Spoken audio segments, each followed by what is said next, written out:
Good morning, all. Welcome to Learners Academy.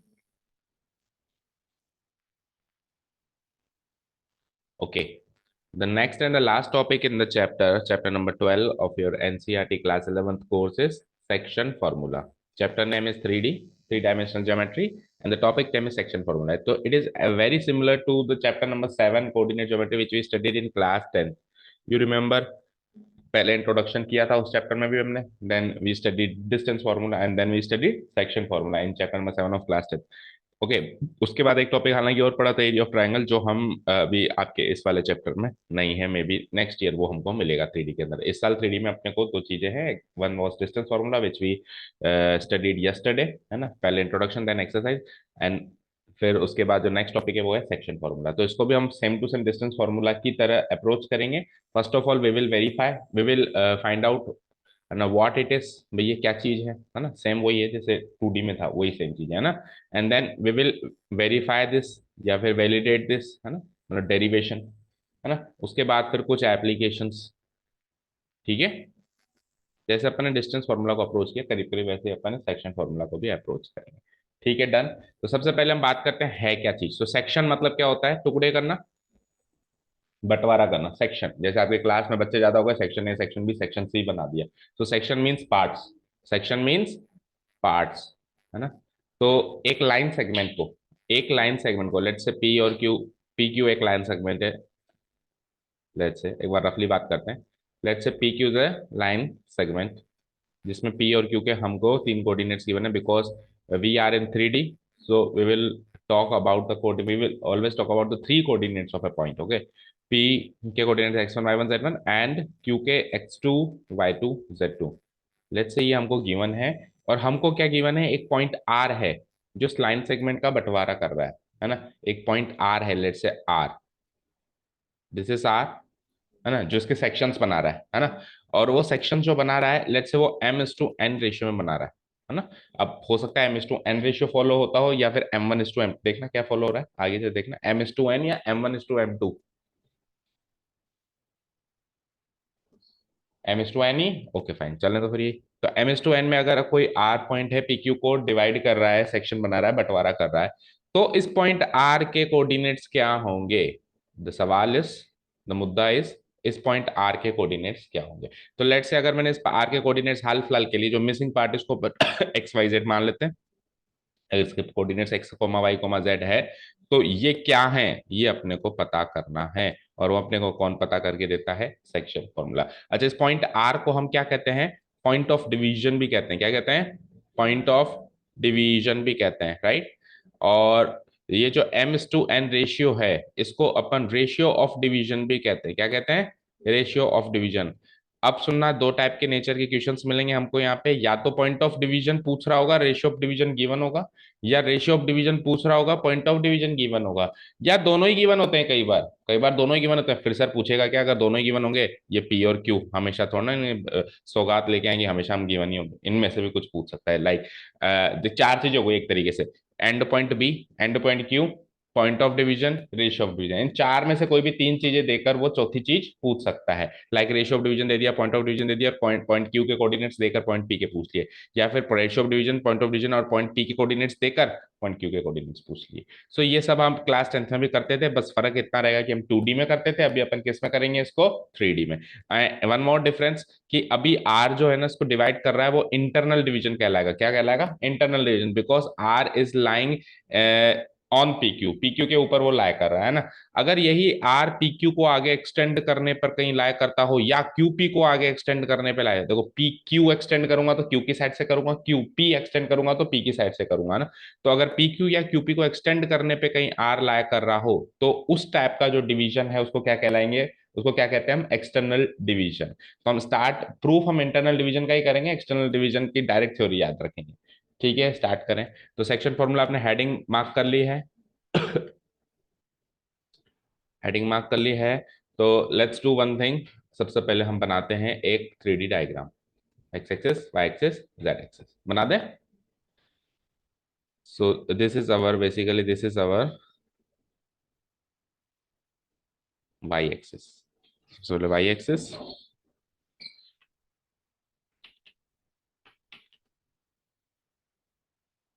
This is our z axis.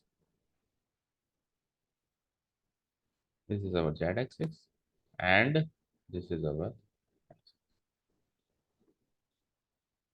सबसे पहला काम ये करना।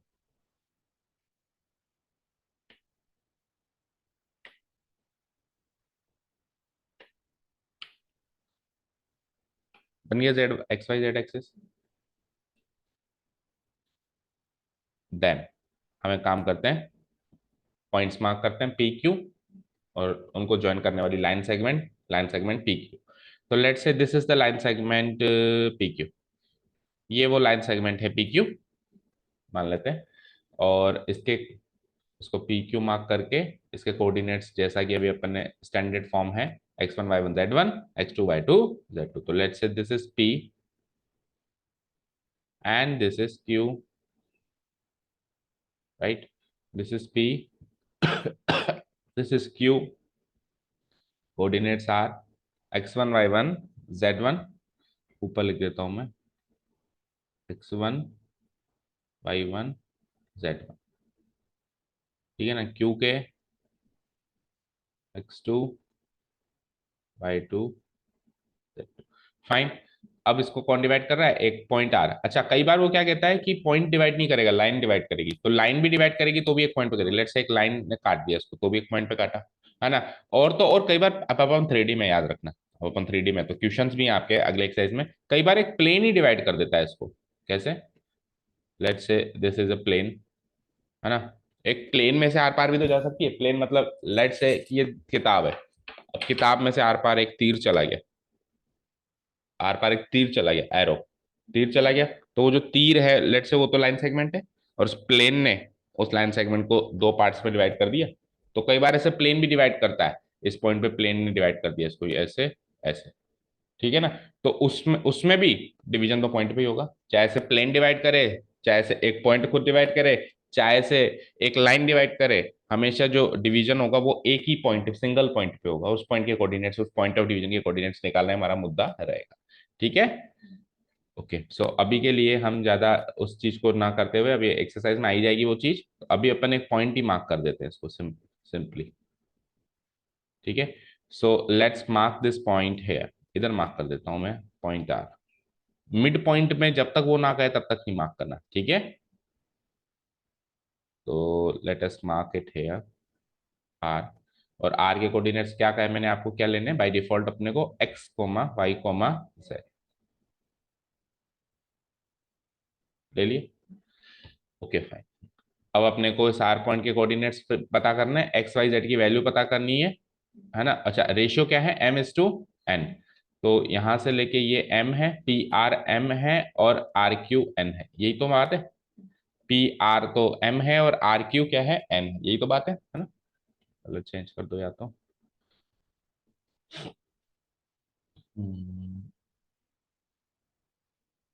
लेट से ये तो है m और ये है n, ठीक है। अब हम क्या करेंगे सुनना, देखो हम प्रूव करेंगे किसी भी एक कोऑर्डिनेट का, या तो हम z कोऑर्डिनेट निकालने के लिए प्रूव करेंगे, या फिर हम y कोऑर्डिनेट निकालने के लिए प्रूव करेंगे, या x कोऑर्डिनेट निकालेंगे। क्योंकि एक बार जैसे सपोज करो z कोऑर्डिनेट निकालने के लिए हमने प्रूव कर दिया, तो x और y का भी सेम नेचर में चलेगा, y का कर दिया तो x और z का भी सेम नेचर में, फिर हम तीन प्रूफ नहीं करेंगे, हम एक ही प्रूफ करेंगे।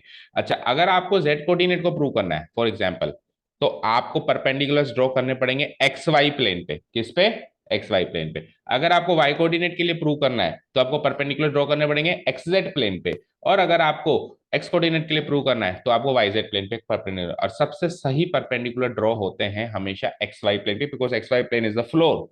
भाई क्या है, मार्क नहीं किया क्या मैंने, this is X, this is Y, mark कर देते हैं एक बार। देखो this is X, positive X axis, positive Y axis and positive Z axis. तो ये एक्स वाई जो प्लेन दिख रहा है ये फ्लोर है ना हमारा, इमेजिन करो ना, 3D में विजुअलाइज करो, दिस इज फ्लोर। तो हमेशा सही रहेगा जब अपन, जैसे मान लो हवा में कोई पॉइंट लटक रहा है, अब उस हवा में लटके हुए पॉइंट से मैं फ्लोर पे परपेंडिकुलर बना सकता हूँ।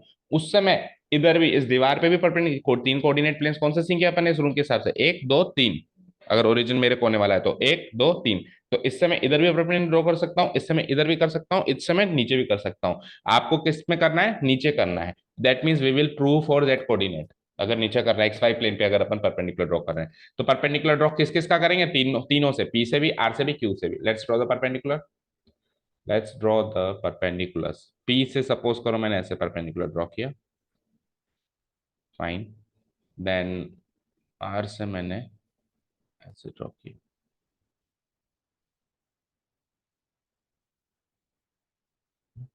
एंड देन Q से मैंने ऐसे किया।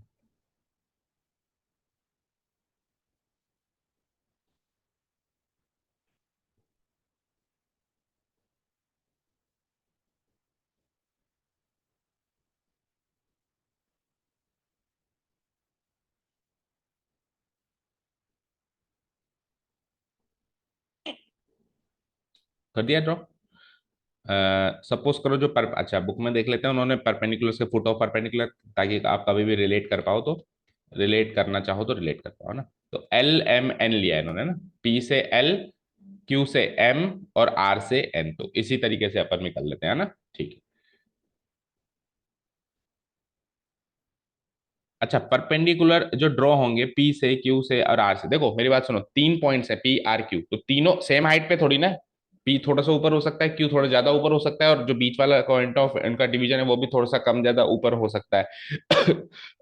तो जब हम परपेंडिकुलर ड्रॉ करेंगे तो हाइट ऑफ परपेंडिकुलर तीनों की अलग अलग आएगी, है ना। जैसे ये यहाँ है तो इसकी हाइट इतनी सी आई, वो उधर है पंखे के उधर तो उसकी हाइट इधर इतनी आई, और ये मान लो पॉइंट ऑफ डिवीजन दोनों के कहीं बीच में तो उसकी हाइट कम आई। तो इनकी हाइट सेम नहीं बनानी है, किसी की कम किसी की ज्यादा, इस तरीके से बनानी है। तो लेट्स से कि ये इस तरीके से इसकी हाइट्स हैं, राइट। थोड़ी सी और इसकी मान लो कम कर दी मैंने, और इसकी बिल्कुल ही कम करनी पड़ेगी, है ना। ठीक है। तो अब इन तीनों लाइंस इन, अच्छा ये चीज जरूर है कि जब इनकी फुट ऑफ द परपेंडिकुलर जहां जहां जाके ये गिरेंगे, परपेंडिकुलर जहां ड्रॉ होंगे, तो जिन जिन पॉइंट पे ये XY प्लेन को छुएंगे ना, वो कोलिनियर बनेंगे, उनकी एक स्ट्रेट लाइन बनेगी, क्योंकि ऊपर भी वो कोलिनियर है ना, तो नीचे भी वो कोलिनियर 100% बनेंगे, क्योंकि 90 डिग्री में तो इंटरसेक्ट कर रहे हैं। तो इनकी जहां भी ये गिरे नीचे XY प्लेन पे, उनको मिलाते हुए एक लाइन बना दो, बिकॉज दे आर कोलिनियर, तो वो एक लाइन से पास थ्रू होंगे ही होंगे। बना दी, ठीक है। अ,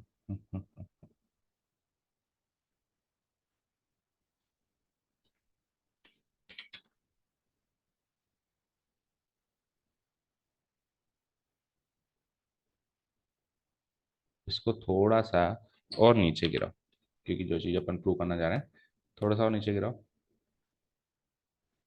तो लेट से ये फुट, ये जो है लाइन ऐसे बनेगी, ठीक है। तो मान लो इनको पॉइंट्स क्या क्या माना था, P से तो क्या माना है L, Q से क्या माना है M, P से L, P से तो है L, Q से है M, और R से है N। और ये तीनों जो है परपेंडिकुलर्स हैं, है ना, जमीन पे फ्लोर पे, ये भी परपेंडिकुलर्स हैं, ये भी परपेंडिकुलर्स हैं, और ये भी परपेंडिकुलर्स है ना। समझ गए। अब सुनो, हम क्या करेंगे, कंस्ट्रक्शन करेंगे। उसके लिए मैं एक काम करता हूँ, अभी के लिए ये जो कोऑर्डिनेट्स है ना, हाल फिलहाल के लिए मैं एक बार डिलीट कर रहा हूँ, है ना, क्योंकि थोड़ा कंफ्यूजन होगा ना, फिर वापस लिख दूंगा ना, ठीक है। तो क्या कर रहा हूं मैं, ये जो LNM जो लाइन सेगमेंट बनी है, LNM, है ना, इसके पैरेलल, इसके पैरेलल एक लाइन बनाऊंगा जो R से गुजरती हो। क्या कहा मैंने, LNM से पैरेलल एक लाइन बनाऊंगा ऊपर, जो किससे गुजरती हो, R से गुजरती हो। ये कंस्ट्रक्शन वर्क है, तो पैरेलल बना दो। तो मैं तो क्या करता हूँ, इसकी कॉपी पेस्ट कर देता हूँ, आप देखो कैसे बनाओगे। ये हो गया कॉपी पेस्ट, इसको उठा के ले गए ऊपर। अभी देखो R से गुजर रही है कुछ ऐसे, देख पा रहे हो। तो जब मैंने ऐसा बनाया, है ना, सेम लाइन सेगमेंट, जब मैंने ऐसा बनाया, तो वो आर से तो गुजर रही है, लेकिन वो पी और क्यू से गुजरेगी ऐसी गारंटी नहीं है। तो पी और क्यू से नहीं गुजर रही, तो हम क्या करेंगे, हम क्या करेंगे, देखो पी एल को तो उसने टकरा दिया यहाँ पे, है ना, पी एल को तो यहाँ टकरा गई वो, लेकिन इधर नहीं टकराई ना, इधर नहीं टकराई, तो हम क्या करेंगे, उसको एक्सटेंड करके टकराएंगे। डन, समझ आया। और उसके पॉइंट्स भी वही सेम टू सेम ले लो, जैसे आपकी बुक में गिवन है। S एंड Q, क्या लिया हुआ है, S एंड Q। सो नहीं, ये S है, वन सेकेंड, P, अच्छा इनकी पैरेलल ऐसे बनी है, हाँ ठीक है।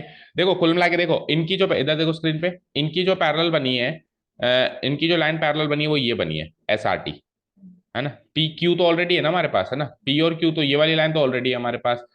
This line is we have already P Q, P R Q, ये तो ऑलरेडी है। और जो पैरेलल बनी है वो ये है। तो देखो इनकी एस पॉइंट तो ऊपर आ रहा है, टी पॉइंट नीचे आ रहा है, तो ये टी पॉइंट तो अंदर लाया कर रहा है और एस पॉइंट ऊपर लाया कर रहा है। तो कुल मिला के कोई एक पॉइंट तो ऊपर लाया करेगा और कोई, हमारा उल्टा हो रहा है, तो उससे कोई फर्क नहीं पड़ता है, ठीक है ना। चलो आ जाओ हमारे, तो कुल मिला के एस और टी मार्क करना है, तो एस इसको मार्क कर दो, एस इसको मार्क कर दो, और उसको आगे एक्सटेंड करने के बाद जो आई चीज उसको टी मार्क।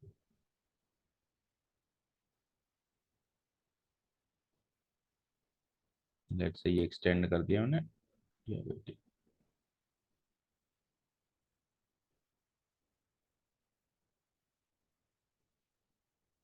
ठीक है।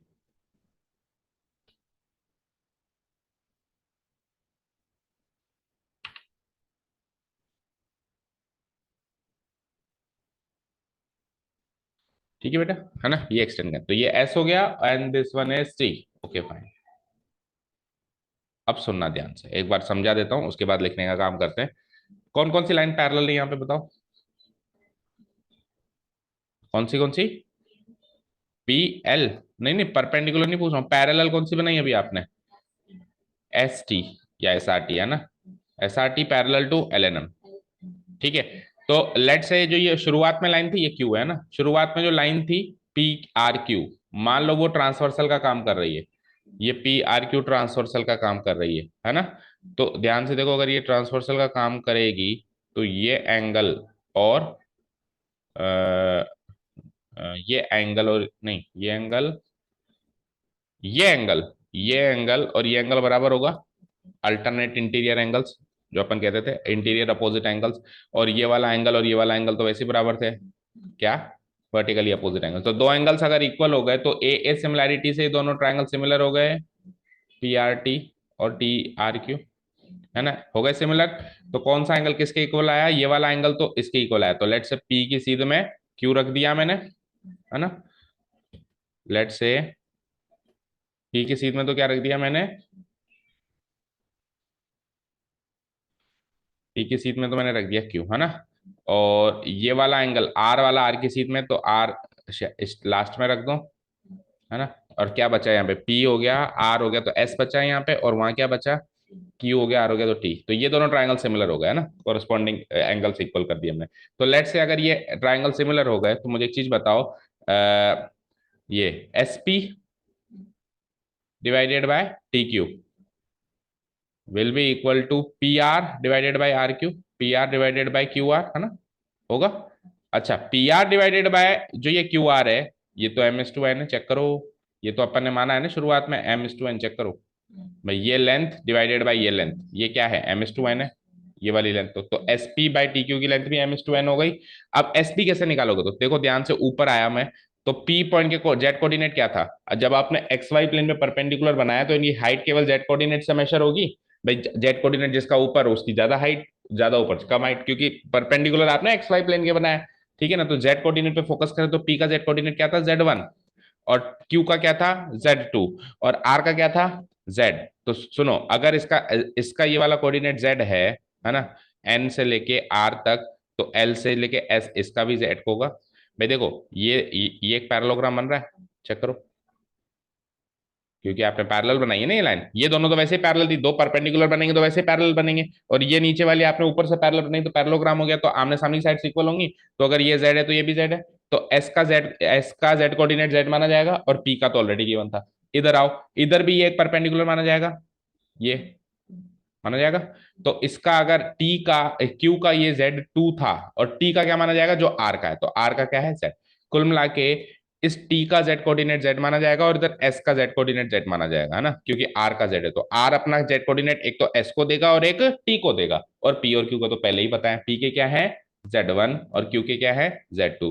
तो let say P S height कितनी मिलेगी, Z one minus Z, Z one minus Z, Z one minus Z, और इधर टी क्यू हाइट कितनी मिलेगी, Z minus Z two, right, ठीक है ना। और अभी अभी हमने क्या देखा कि P S divided by T Q क्या है, एम बाई एन, यानी दिस डिवाइडेड बाय दिस क्या मिलेगा अपने को, M I Z one minus Z divided by Z minus Z two क्या हो जाएगा, एम बाय एन। अब अपने को तो क्या चाहिए, जेड, अपने को क्या चाहिए, जेड की वैल्यू चाहिए ना। इसमें जेड निकाला जा सकता है कैसे, मल्टीप्लाई करो M into Z M Z minus M into Z two M Z two, इधर आओ N into Z N Z one minus N Z, बस एन जेड है ना। तो अब जेड वाले को कंपोनेंट्स को साथ में रख दो, तो इसको इधर ले आओ, तो एम जेड माइनस माइनस की जगह प्लस हो जाएगा, प्लस एन जेड, और इसको उधर ले आओ तो प्लस हो जाएगा ये, तो M Z two plus N Z one, right. तो यहां से जेड कॉमन ले लिया मैंने, तो बचा क्या, एम प्लस एन उधर जाके डिवाइड हो जाएगा, तो M Z two plus N Z one, एक मिनट, M Z two plus N Z one divided by M plus N. तो ये जेड कोऑर्डिनेट निकालने का फॉर्मूला आ गया, M into Z two plus N into Z one divided by sum of ratios M plus N. तो ये Z coordinate निकालने का फॉर्मूला मिला है। सिमिलरली एक्स कोऑर्डिनेट अगर किसी को निकालना हो तो वाईजेड प्लेन पे परपेंडिकुलर, वाईजेड प्लेन तो आपको समझ ही नहीं पाओगे कहां बनाओ, क्योंकि वाईजेड प्लेन तो यहाँ पे ये स्क्रीन खुद ही है, तो अंदर की साइड से परपेंडिकुलर कैसे बनाओगे आप समझ ही नहीं पाओगे। लेट से किसी ने कहा कि अगर आपको क्या निकालना है, वाई कोऑर्डिनेट निकालना है, तो वाई कोऑर्डिनेट निकालना है, तो ये एक्स जेड प्लेन दिख रहा है, यहाँ पे परपेंडिकुलर्स बनाने पड़ेंगे तीनों के ऐसे, फिर आर का ऐसे, और फिर क्यू का ऐसे, करीब करीब एक ही जगह बन रहा है ना। तो अगर आपको एक्स कोऑर्डिनेट निकालना तो इधर परपेंडिकुलर इस दीवार पे बनाने पड़ेंगे, है ना। ठीक है, तो हमने क्या कहा, हम एक चीज को प्रूव करेंगे, बाकियों को प्रूव नहीं करेंगे। ठीक है, तो समझ में तो आ गया। अब इसको लिखना स्टार्ट करते हैं। ठीक है, तो अब कोऑर्डिनेट्स जो मिसिंग थे एक बार मार्क कर लो। सॉरी। क्यू के क्या थे हमारे coordinates, X two Y two Z two, right,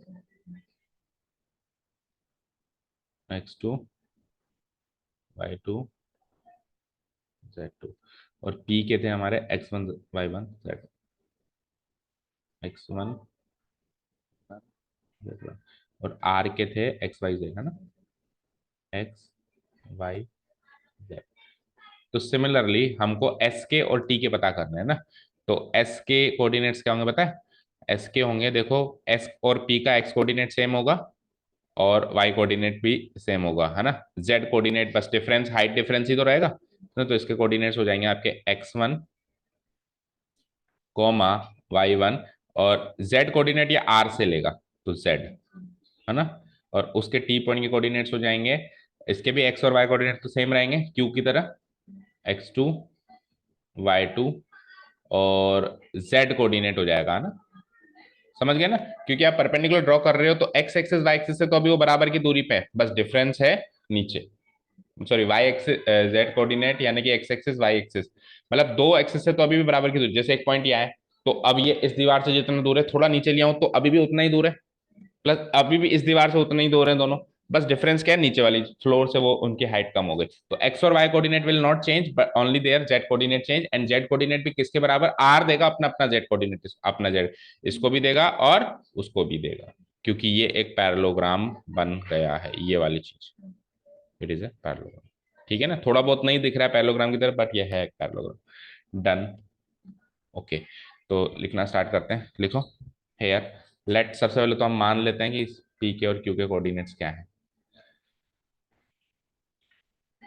late P, जिसके coordinates X one comma Y one comma Z one, and Q, जिसके coordinates X two comma Y two and Z two, be two points in a 3D space, b two points in a 3D space।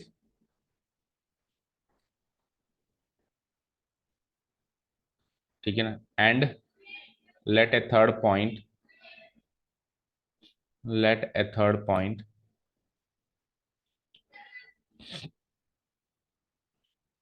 divide PQ, divide PQ, let a third point divide PQ in the ratio internally, अभी अपन internally मान रहे हैं ना, तो internally in the ratio, externally का अपन proof नहीं करेंगे, right.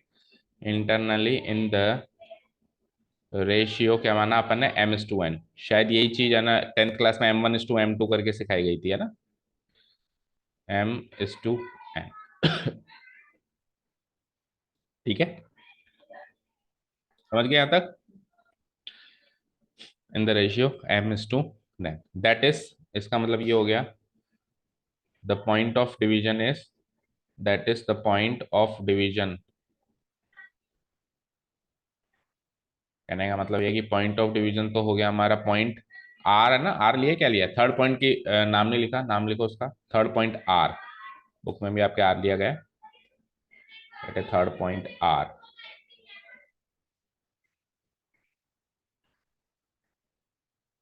ठीक है, third point R divide P Q internal ratio, so the that is the point of division is R, जिसके कोऑर्डिनेट्स हमने ले लिए X comma Y comma Z. ठीक है, and the ratio of division is M/N।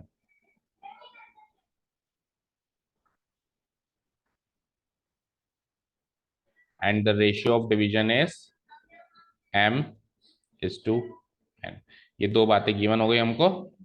ठीक है, now अब अपन ने क्या किया, परपेंडिकुलर्स बनाए। Now draw perpendiculars Z coordinate निकालने के लिए, है ना, to find the Z coordinate, particularly आप मेंशन करो जब आप रिवाइज करो आप।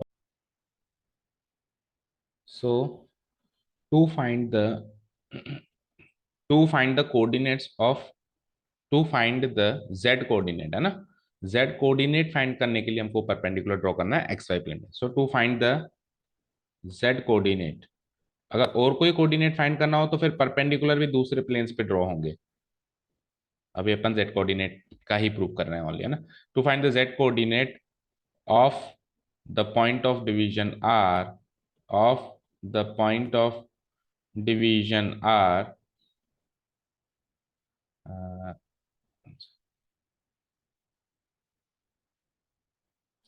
to find the z coordinate of the point of division r,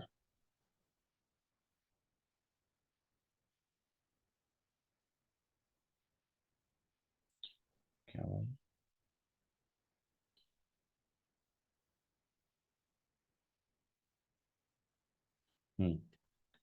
तो division r comma, what we will do, we will draw the perpendiculars on the xy plane, namely जो भी हमने ऊपर नाम डाले हैं, we draw we draw we draw perpendiculars,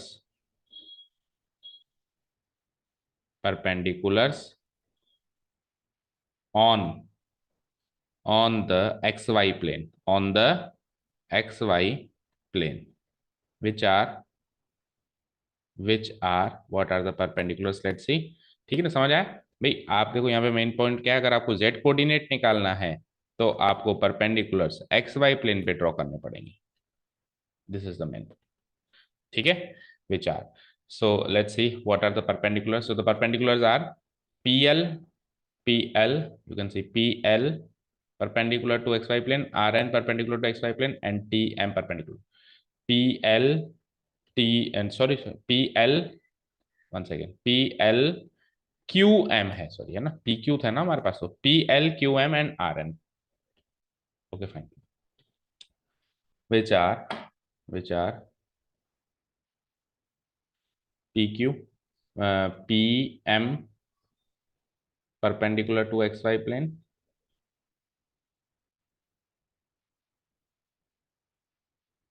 comma, P के बाद क्यू से क्या बना है, Q N perpendicular to X Y plane,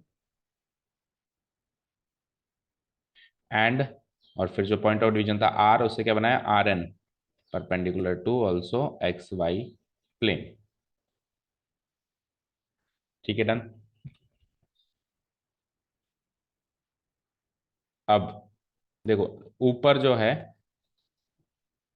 ऊपर जो है पी क्यू आर कोलिनियर है, तो नीचे जो ये इनके फुट ऑफ द परपेंडिकुलर्स हैं, दैट मींस एम एन और एम, एक minute, P N, P M Q N R N same लगा दिया, तो एक मिनट रुको, पी एल है, sorry, P L Q M R N है, तीनों गलत लगा है, पी एल है, पी एल है और क्यू एम है और आर एन है। अब ठीक है, हाँ, तो क्या कह रहे थे हम, अगर ऊपर पी क्यू आर हवा में कोलिनियर से, तो नीचे फ्लोर पे एक्स वाई प्लेन पे जो ये एल एम एन या एल एन एम है, एन बीच में, ये भी कोलिनियर होंगे, है ना। तो ये बात भी हम जिक्र करेंगे यहाँ पे। Now since the points since the points p q r in the space, since the points p comma q and r, sequence में बोलूं क्या, पी आर क्यू बोलो फिर आप, अगर सीक्वेंस में बोलो तो आर बीच में लिया है ना, point of division P R and Q R collinear in in in the space are collinear, the space are collinear, are collinear, so so so the points, the foot of the perpendiculars, clearly mention करते हैं ना, वो जो points हैं वो हमारे the foot हैं, the foots of the perpendiculars, perpendiculars drawn on drawn on the xy plane, drawn on the xy plane, the foots of the perpendicular drawn on the, that is, कौन कौन से हैं वो foot of the perpendiculars, P से है L coma, फिर बीच में है क्यू, आर, आर से है एन, एंड क्यू से है एम, रेस्पेक्टिवली, रेस्पेक्टिवली, ठीक है ना। Will also be collinear, will also be collinear, भाई उनसे पैरेलल लाइन तो तब बनाओगे ना जब वो तीनों एक लाइन बना रहे हो, तो तीनों ही एक लाइन नहीं बना रहे हो, मान लो वो ट्राइंगल बना रहे होते तो फिर कैसे बनाते हैं ना, समझ गए। तो उनसे पैरेलल पैरेलल लाइन बनाएंगे, बनेगी। इसके लिए पहले हमको प्रूव करना पड़ेगा कि नीचे वो भी कोलिनियर है। Will also be collinear, will also be collinear. Now अब अपन पैरेलल लाइन बनाना शुरू करते हैं। तो एक बार चलते हैं वापस फिगर पे। पैरेलल कैसे बनाएंगे अपन, नीचे एल एन एम से ऊपर पैरेलल बनाने वाले हैं, let's see, L N M से ऊपर पैरेलल बनाने वाले हैं S R T, S R T, Sachin Ramesh Tendulkar. Okay, so L M N से हम पैरेलल बनाने वाले हैं व्हाट, एस आर टी, है ना। पासिंग थ्रू, मतलब हम एक लाइन बनाएंगे पासिंग थ्रू आर, जो कि एल पी या पी एल को तो एस पे इंटरसेक्ट करेगी, और एम क्यू को इंटरसेक्ट नहीं करेगी, एम क्यू को एक्सटेंड करेंगे तो टी पे इंटरसेक्ट करेगी, लाइक दिस। ओके, समझ में आ गया होगा आपको। Fine, okay, now we draw we draw a line, we a line parallel to LNM, parallel to LNM, passing through point R, passing through the point R, point of division है उससे गुजरती एक line बनाएंगे, passing through the point R, which intersects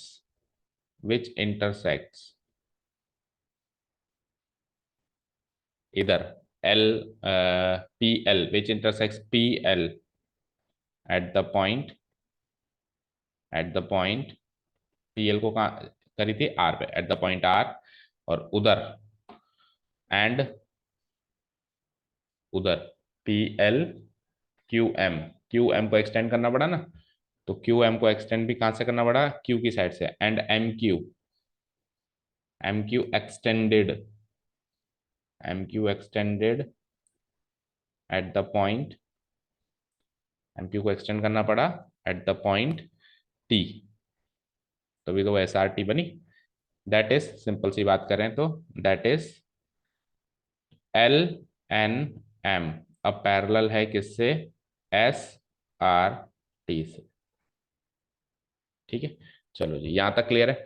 अब L N M S R T से parallel है तो क्या करें, तो फिर ये करेंगे हम, 1 सेकेंड, देखो, ये दोनों लाइंस अगर पैरेलल हैं, this one and this one, if these two lines are parallel, so what we will do, we will consider p r q as transversal, we will consider PRQ.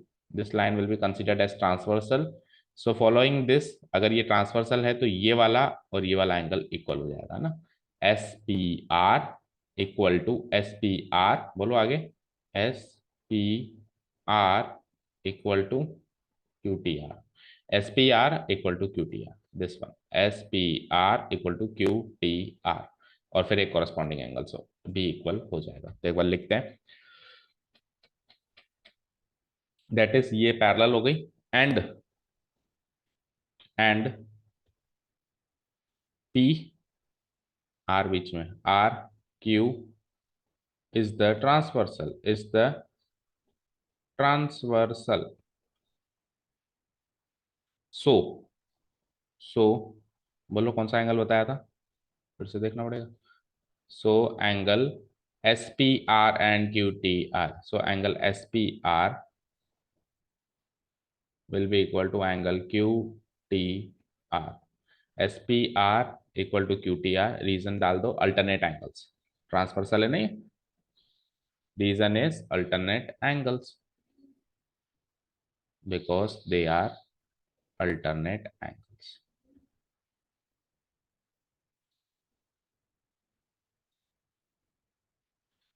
Done. और एक एक angle vertically opposite angle already है also.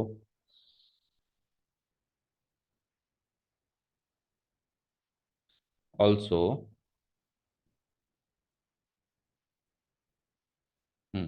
अब vertically opposite angle तो R पे है ना, so angle SRP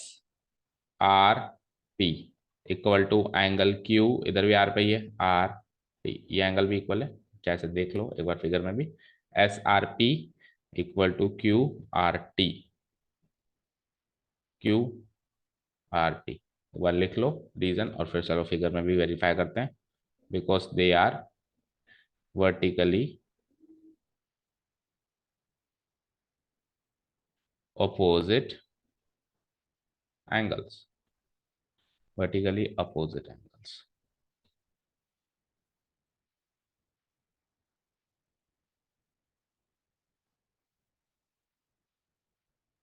ये कैसे करिए, चलो फिगर में देखो, SRP और QRT इक्वल है कि नहीं है, SRP and QRT, where is SRP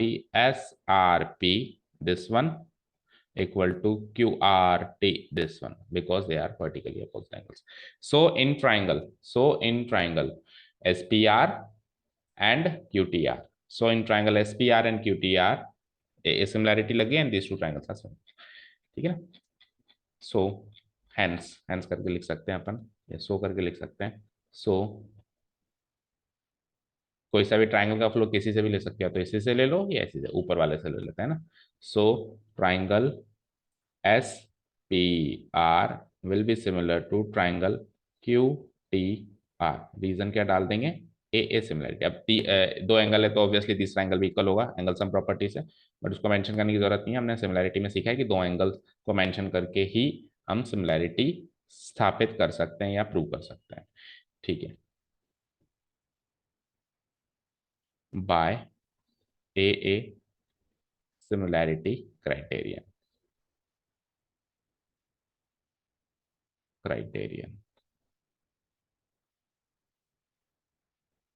चलिए भाई ये काम हुआ यहाँ पे।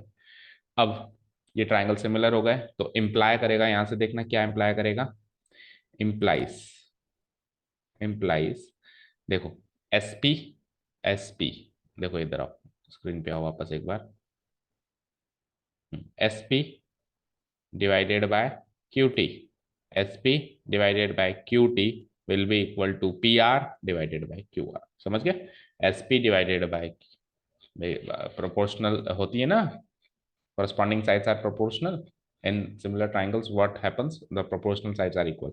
so यहाँ से देखो SP ले लो, यहाँ से QT ले लो, and then PR divided by PR divided by TR, गलत किया है क्या कुछ, QTR देखो ऐसे था, SPR QTR, so SP divided by QT equal to PR divided by TR आ रहा है, हमारा QR आना चाहिए, QR आना चाहिए, 1 सेकेंड, तो सिमिलरिटी गलत ली फिर, एक सेकेंड वापस आओ। मैंने कौन कौन से ट्रायंगल सिमिलर किए हैं? SPR SP, गलत किया ना, देखो मेरी बात सुनो, ये वाला एंगल इसके इक्वल था ना, तो SPR और QTR, SPR सॉरी, ये वाला एंगल इसके इक्वल था, गलत किया है। देखो ध्यान से देखो, अगर ये दोनों लाइंस, थोड़ा सा गलत हो गया, चेंजेस करो। देखो अगर ये लाइन दोनों, नहीं ये वाली नहीं, कौन सी लाइंस पैरेलल हैं? ऑब्वियसली देखो ये लाइंस भी तो पैरेलल है ना, ये लाइंस भी तो पैरेलल हैं कि नहीं है बताओ? ये लाइंस भी तो पैरेलल हैं because these are the perpendiculars. तो अगर ये लाइंस भी पैरेलल हैं,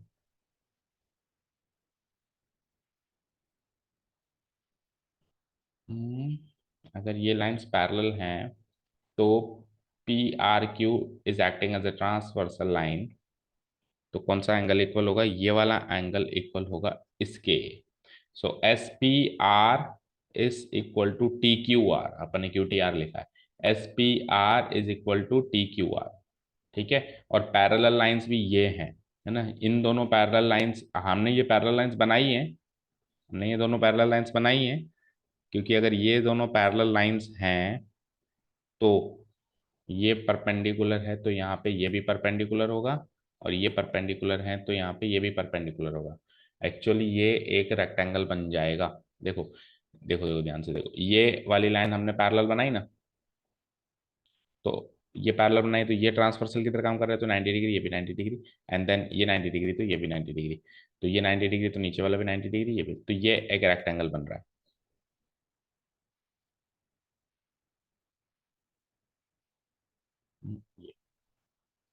ये एक रेक्टेंगल बन रहा है। ठीक है, this one, this one will be a rectangle, ध्यान से देखो, this one, this one, and this one, and this one will be a rectangle।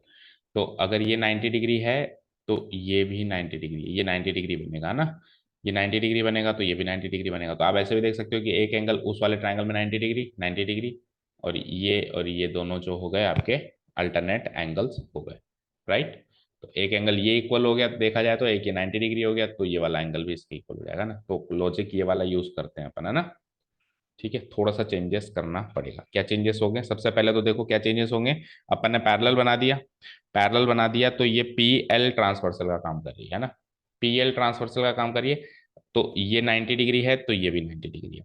Then फिर अगर ये पैरेलल आपने बनाया तो ये भी ट्रांसवर्सल का काम कर रही है, तो ये 90 डिग्री है तो ये भी 90 डिग्री, और अगर ये 90 डिग्री है और ये 90 डिग्री है, ये दोनों अगर, भाई यहाँ से करस्पॉन्डिंग एंगल्स, यहाँ से तो आप ऐसे ले लो चाहे से, इन दोनों एंगल्स का सम, यानी कि क्या कहते हैं, corresponding angles on the same side of transversal, दोनों का सम 180 होता है, तो वहां से 90 डिग्री आ गया, और यहाँ से सीधे करस्पॉन्डिंग एंगल्स ले लो, तो ये 90 90 और एक फिर एंगल वर्टिकली अपोजिट एंगल्स, तो थोड़े से चेंजेस करने पड़ेंगे। यस, आ जाइए। PL,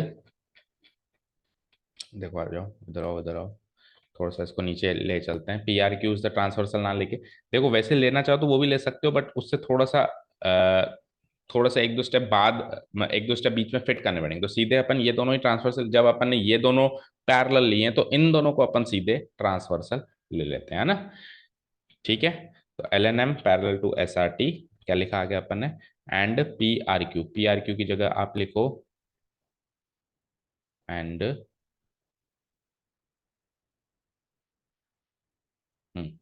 एंड जो अपन ने परपेंडिकुलर्स बनाए उनको ट्रांसवर्सल मानो, and PL,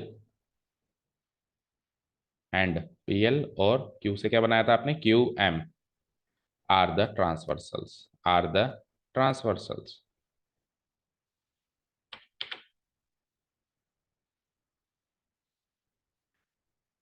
are the transversals, वो ट्रांसवर्सल्स हो गई। अब वो ट्रांसवर्सल्स हो गई तो कौन कौन सा एंगल, ये नीचे वाला तो 90 डिग्री है ही, परपेंडिकुलर बनाया ही आपने, है ना, तो ये वाला तो 90 डिग्री है ही सही, ये वाला भी 90 डिग्री हो जाएगा। कौन सा वाला, मैं मार्क कर दूं उसमें, ये वाला, ये वाला 90 डिग्री, और इसमें ये वाला।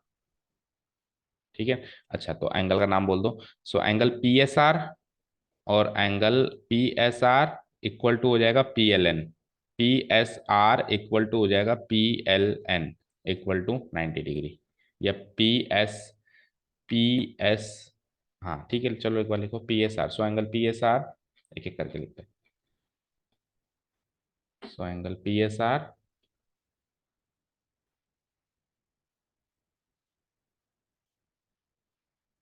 P S R equal to, उधर की साइड क्या लिया, angle P S R equal to P S R equal to P L, P S R equal to P L N ले लो या P L N L M ले लो, कैसे भी ले लो, P L N equal to 90 degree, P L N, angle P L N, और ये दोनों पी एल एन ऑलरेडी 90 था ना, तो पी एस आर भी उसके चक्कर में क्या हो जाएगा, इक्वल टू 90 डिग्री हो जाएगा, इक्वल टू 90 डिग्री। ठीक है ना, इसका रीजन ये तो कॉरस्पॉन्डिंग एंगल्स हुए है ना, ये तो हुए कॉरस्पॉन्डिंग एंगल्स।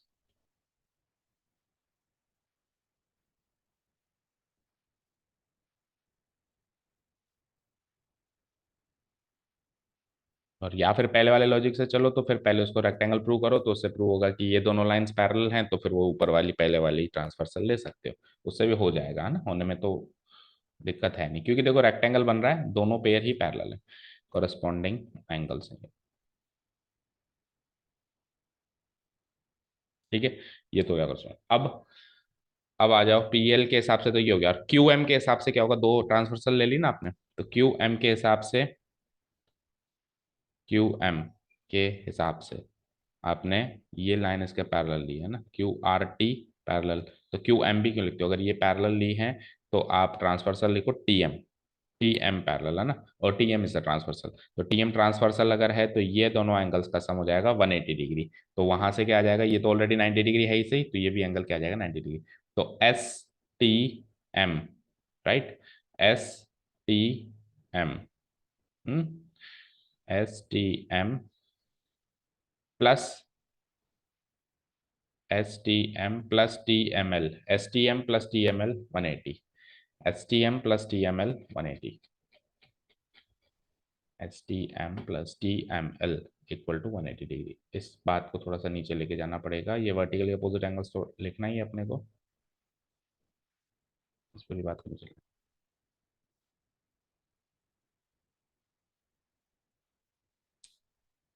एंड, एंड लगा के लिखो, दूसरे ट्रांसवर्सल की बात कर रहे हैं ना, एंड एंगल, और फिर से देखना पड़ेगा, S T M plus T M L, S T M plus T M L, angle S T M plus angle T M L equal to 180 degree.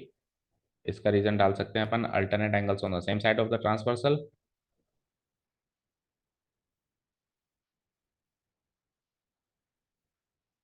Alternate angles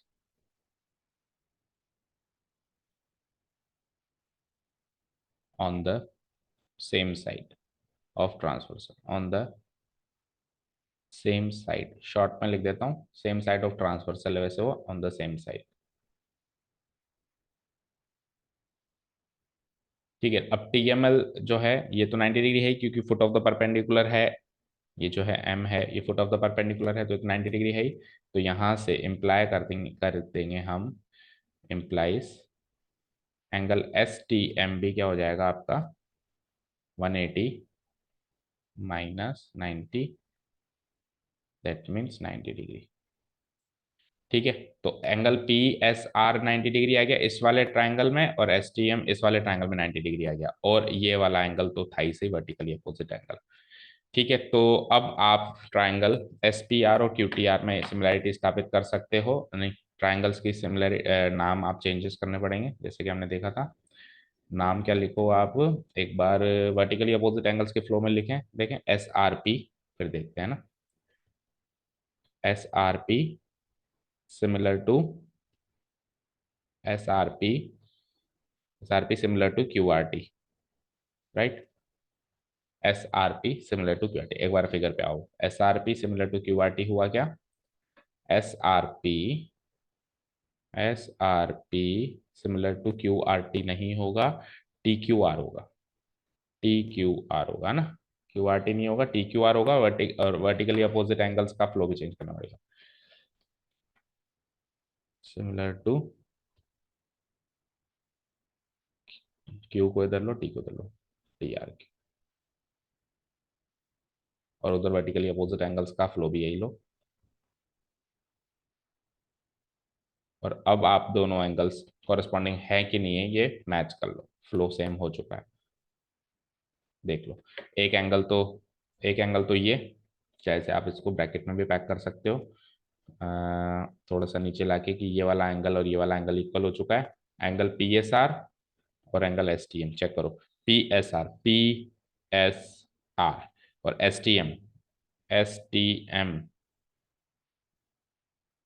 T M कैसे लिया हमने, उस triangle में उसका नाम क्या होगा देखना पड़ेगा ना। एस टी एम उस ट्राइंगल में उसका नाम आर, एस टी एम का उस ट्राइंगल में नाम देखो, एस टी एम का उस ट्राइंगल में नाम क्या हो जाएगा, आर टी क्यू। तो उसको उसका नाम चेंज करके पहले एक बार आर टी क्यू रखो, एस टी एम को पहले चेंज करके क्या लिखना पड़ेगा, आर टी क्यू उस ट्राइंगल में, एस टी एम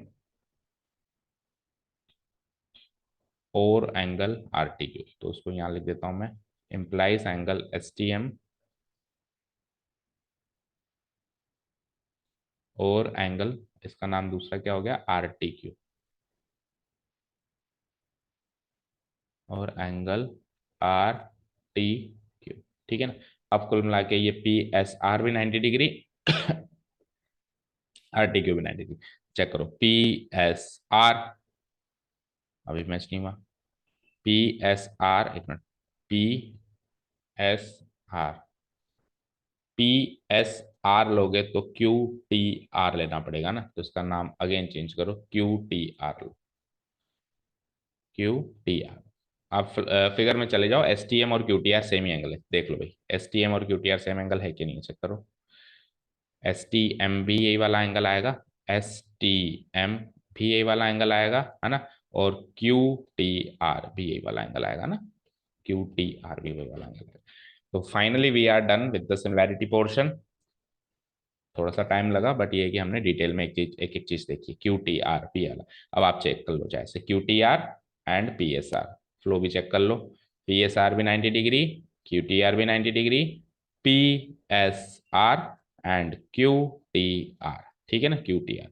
और वर्टिकली अपोजिट एंगल्स भी हैं ये, एस आर पी और T R Q, S R P और टी आर क्यू वर्टिकली। तो अब ए सिमिलैरिटी से ये दोनों सिमिलर हो चुके हैं, और इम्प्लाई करके आप इसमें से निकाल सकते हो क्या। देखो, आपको चाहिए S P, S P divided by T Q equal to P R divided by Q R, flow match implies sp divided by T Q equal to what, sp divided by T Q equal to what, P R divided by Q R. Reason हो जाएगा corresponding, corresponding sides होती हैं proportional होती हैं, corresponding sides लिख के छोड़ दो बस, है ना, corresponding sides, this will be the, क्या चाहते हो, corresponding sides, because they are corresponding sides and corresponding sides are proportional। अब एक बार के लिए आप इसको चाहो तो यहीं पे ड्रॉप करके, या ड्रॉप भी क्या करते हो आप चेक कर सकते हो, अब इतना तो फिगर से भी चेक कर सकते हो, यहीं से कंटिन्यू करो, वाई टू ड्रॉप। देखो भाई, फिगर से ही देख लेते हैं सारी चीजें। अब अपन एक जैसे बड़ा प्रूफ करते हैं तो छोटी मोटी चीजें उसमें डायरेक्टली लिखी जा सकती है, ऐसी बात नहीं है ना। तो ये ऑब्वियसली बड़ा प्रूफ है ही सही। तो एस पी की वैल्यू, टी क्यू की वैल्यू, पी आर की वैल्यू, क्यू आर की वैल्यू, ये वैल्यू चाहिए, S P T Q P R Q R, S P T Q P R Q R, S P T Q P R Q R, S P T Q P R Q R. तो देखो, P R Q R की value तो M by N है, मतलब M और N उसकी value है, तो एम इज टू एन हो जाएगा ये। और एस पी और टी क्यू की वैल्यू अभी अभी मैंने बताया था, देखो इस ये वाली वैल्यू निकलेगी जेड वन में से जेड माइनस करके, क्योंकि जेड वन ऊपर है जेड नीचे है, और ये टी क्यू वैल्यू निकलेगी जेड माइनस जेड टू करके, क्योंकि इस बार जेड ऊपर है और जेड टू नीचे, राइट। तो इधर तो आ जाएगा जेड वन माइनस जेड, और उधर आ जाएगा जेड माइनस जेड टू, और वो एम बाई एन आ जाएगा ना, जेड वन माइनस जेड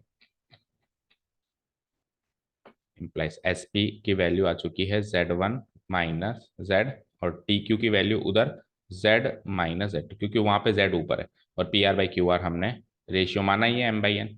तो अब यहां से आपको जेड की वैल्यू चाहिए है ना, तो जेड की वैल्यू निकालते हैं, क्रॉस मल्टीप्लाई करना पड़ेगा उसके लिए। So what we will do, M Z, multiply करो, M Z minus M Z two equal to N Z one minus N Z, cross multiply करवा दिया हमने ऐसे ऐसे। अब इसमें से जेड जेड वाली टर्म्स अलग करो, दैट मीन जेड वाली टर्म तो एक तो है ये और एक है ये, इसको साथ में करो और इसको इधर करो, है ना।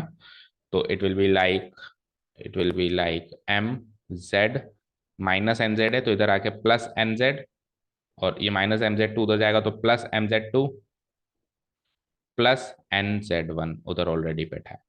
ठीक है, तो यहां से जेड को कॉमन ले लो, जेड को कॉमन लेते ही क्या आ जाता है, बचता है M plus N will be equal to same M Z two plus N Z one.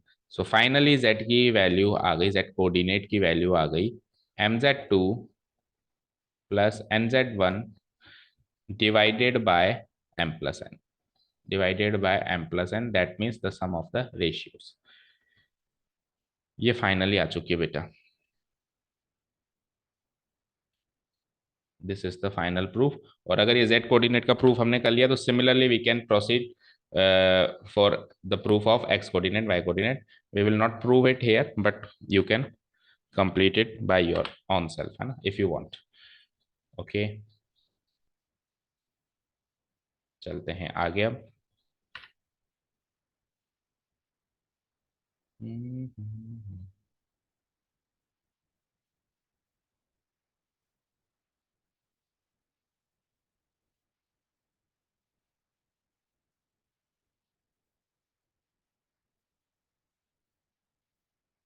ये तो हो गया इसका प्रूफ, और सिमिलरली करके लिख देते हैं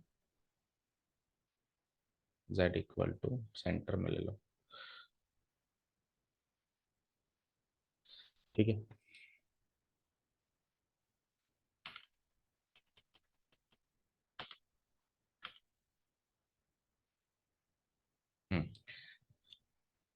similarly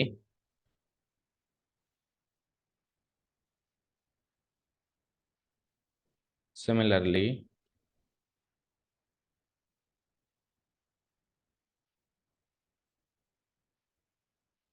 similarly to find the coordinates, to find the x and x coordinate, x coordinate and y coordinate, to find the x coordinate and y coordinate of the point of division r, and the x coordinate and y coordinate of the point of division r, point of division r, point of division r,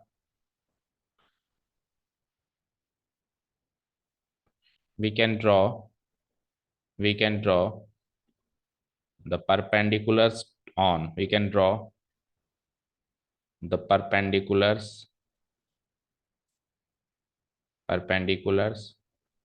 from the points, from the points वही same P Q, नहीं P R बीच में, P R Q, P R and Q on, on which plane, अगर X coordinate है, पहले X coordinate का जिक्र किया है तो on Y Z plane,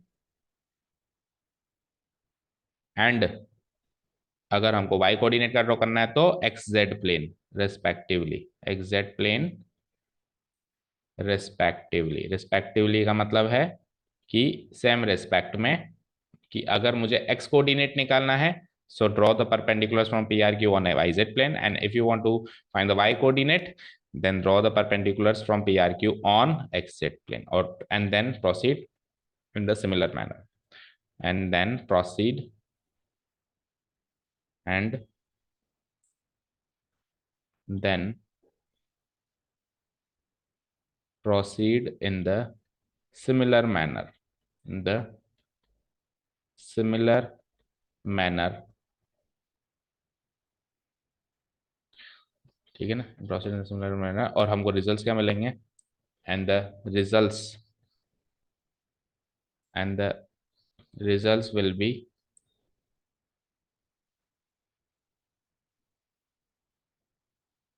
and the results will be like will be like will be किस तरीके के रिजल्ट्स हमको मिलेंगे? So we can see X coordinate मिलेगा हमको। देखो एक काम करते हैं, उसी का कॉपी पेस्ट कर लेते हैं, जो जेड कोऑर्डिनेट लिखा हुआ है सेम टू सेम मिलेगा, बस जेड को एक्स करना है एंड वाई करना है ना। And the results will be something like this. Copy paste, let's go below. आ जाओ आ जाओ आ जाओ आ जाओ, बिलो बिलो बिलो।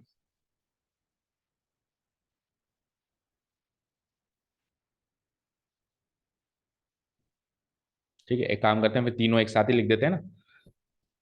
ऊपर तो प्रूफ किया है, ठीक है, फिर इधर एक्स और वाई लिखेंगे, जेड ऊपर है तो अच्छा नहीं लगेगा। तीनों एक साथ ही लिख देते हैं ना। जेड भी रहने दो यहीं पे ही, एक्स लिख दो ऊपर और फिर then Y and then Z. तो इसको तो कर देते हैं एक्स, बाकी सब सेम रहेगा।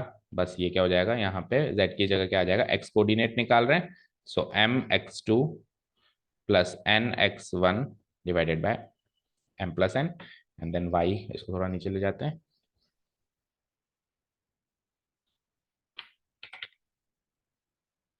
बीच में आ जाएगा। तीनों एक रो में आ जाएंगे कि ये, कोशिश करेंगे तीनों एक रो में अगर आ जाएं तो अच्छे दिखाई देंगे ये। The point is that. पहले एक बार उसको वाई कर दूं मैं, रुको। वाई वाई वाई, फिर तीनों को एक रो में ले चलते हैं, Y M Y two N Y one plus M. एक बार इसको रो में अरेंज करते हैं, फिर एक बार लर्निंग टेक्निक की बात करते हैं, कर देंगे कि कैसे अपने को क्रॉस में लर्न कर रखना है, इसको याद रखना है कि क्रॉस में चलते हैं। ये तो क्या एक्स कोऑर्डिनेट के लिए, then here comes the Y coordinate के लिए। थोड़ा इधर शिफ्ट करो, देखो जेड कोऑर्डिनेट को भी जगह दो, प्रूव तो बेचारा वही हुआ है, तुम दोनों तो बारात में आए हो बस। जेड कोऑर्डिनेट, ये जेड कोऑर्डिनेट बेसिकली हमने इसलिए प्रूव किया, बाकियों को इसलिए नहीं किया क्योंकि बताया जैसे कि मैंने कि वो एक्स वाई प्लेन पे ड्रॉ करना थोड़ा सा, इसको थोड़ा छोटा करना पड़ेगा इन दोनों ब्रैकेट्स को, तब जाके वो फिट होगा। ठीक है, अब थोड़ा सा एडजस्ट कर लो भाई लोगों, उसको भी आने दो।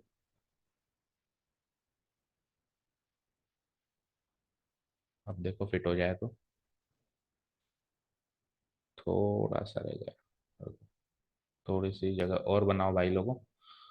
कैसे बनाऊं कैसे बनाऊं, इसको छोटा करो थोड़ा, इसको छोटा करो थोड़ा, इसको भी छोटा करो। आप थोड़ा सा इधर शिफ्ट हो, ठीक है ना।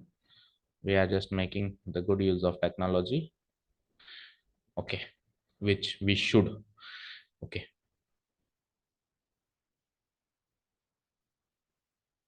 सो फाइनली ये तीनों एक ही रो में दिखाई दे।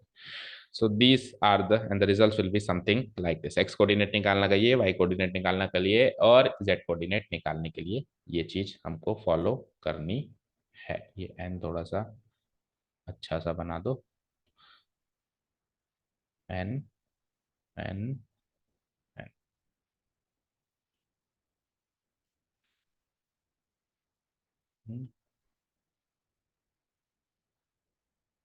ठीक है चलो, फाइनल ओके। सो एक बार लर्निंग टेक्निक पे बात कर लेते हैं, आ जाइए ऊपर ही ऊपर डायग्राम के अंदर। Learning technique is something like this कि देखो जब अपने को एक बार इस लाइन पे समझो, इस ग्राफ पे ना समझ के लाइन पे समझो। लेट्स से ये P है, इसके कोऑर्डिनेट्स हैं x1 y1 z1, और ये है Q, इसके कोऑर्डिनेट्स हैं x2 y2 z2, है ना। उस पे समझेंगे तो लर्न करेंगे, थोड़ी दिक्कत आएगी। और R हमारा पॉइंट ऑफ डिवीजन है जिसके कोऑर्डिनेट्स हैं x y z and the ratio of division is m:n। तो जैसे आपको आपको x की वैल्यू चाहिए ना, तो x की वैल्यू चाहिए तो आपको x कोऑर्डिनेट्स को शामिल करना है और क्रॉस में शामिल करना है। कैसे कैसे शामिल करना है, देखो m x2 plus n x1 divided by sum of ratios m plus n। ये एक्स कोऑर्डिनेट के लिए हो गया। वाई कोऑर्डिनेट के लिए देखो, वाई कोऑर्डिनेट के लिए अब आपको केवल वाई रेशियो, वाई कोऑर्डिनेट्स को ही उसमें इंक्लूड करना है। कैसे? रेशियो तो आएगा ही आएगा, my2 plus ny1 divided by वही sum of ratios N m plus n। And similar in the same manner, इतना काम अपन 2D में भी करते थे, याद हो तो। अब z कोऑर्डिनेट के लिए कैसे निकालेंगे? अब z कोऑर्डिनेट्स को शामिल करो दोनों पॉइंट्स के, एंड पॉइंट्स के। सो mz2 plus nz1 divided by वही sum of ratios n plus, यही फॉर्मूला हमने नीचे लिखा है। ठीक है ना। द नेक्स्ट थिंग, अब हमारे दो चीजें बचती है, फटाफट से देखो। एक चीज बचती है कि इसी का मिड पॉइंट केस। इसी का मिड पॉइंट केस क्या होगा कि लेट से कि ये आर पॉइंट, इसको आर इसका मिड पॉइंट है, लेट से पी क्यू का अगर ये आर पॉइंट क्या है, मिड पॉइंट है, तो अगर ये इसका मिड पॉइंट है तो एम इज टू एन क्या हो जाएगा, रेशियो क्या हो जाएगा, 1:1। तो जैसे मैं 1 और 1 वैल्यू पुटअप करूंगा तो मेरे को एक फॉर्मूला तैयार होकर मिलेगा, वो मुझे डायरेक्टली याद रखना है। तो नेक्स्ट हेडिंग डालो आप, पर्टिकुलर केस, और फिर एक एक्सटर्नल केस और बनता है, एक्सटर्नल डिवीजन का केस, उसको भी जल्दी, उसका प्रूफ नहीं करेंगे, उसका डायरेक्ट फॉर्मूला याद रखेंगे अपन, है ना। चलिए आ जाइए आ जाइए आ जाइए। तो next heading is particular case. Particular case, bracket में लिख दो mid point case, mid point case of the section theorem, mid point case. ये क्या है कि सपोज करो कि वो जो डिवीजन है वो मतलब आर्स का मिड पॉइंट है ना। तो मान लेते हैं, let us suppose, let us suppose the point of division r, the point of division r is the midpoint of, is the midpoint of pq, is the midpoint of, point of division r is the midpoint of pq। इसका मतलब हो गया that is, इसका मतलब हो गया that is point r divides, point r divides pq in the ratio, pq internally व externally का तो केस चला ही नहीं है ना। एक्सटर्नली में क्या डिफरेंस होगा, बस वो एक डिफरेंस है, वो याद रखेंगे, दैट्स इट, है ना। Internally in the ratio 1:1। भाई कोई भी अगर पॉइंट दो, एक लाइन सेगमेंट मिड पॉइंट का काम कर रहा है तो वो उसके एंड पॉइंट्स को या उस लाइन सेगमेंट को 1:1 में डिवाइड कर रहा है, ये अंडरस्टूड सी बात है, इन द रेशियो 1:1। ठीक है। तो अगर ये पता है तो अब आप एम और एन की वैल्यू 1:1 रख सकते हैं ना। दैट इज, इसका मतलब ये हो गया, that is m:n equal to 1:1, ये चीज हो गई। कुल मिला के बात इतनी है ना, इसको चाहे से ब्रैकेट में पैक कर दो। ये मिड पॉइंट केस का, पर्टिकुलर केस का मेन चीज है कि m:n क्या होना चाहिए, 1:1 होना चाहिए।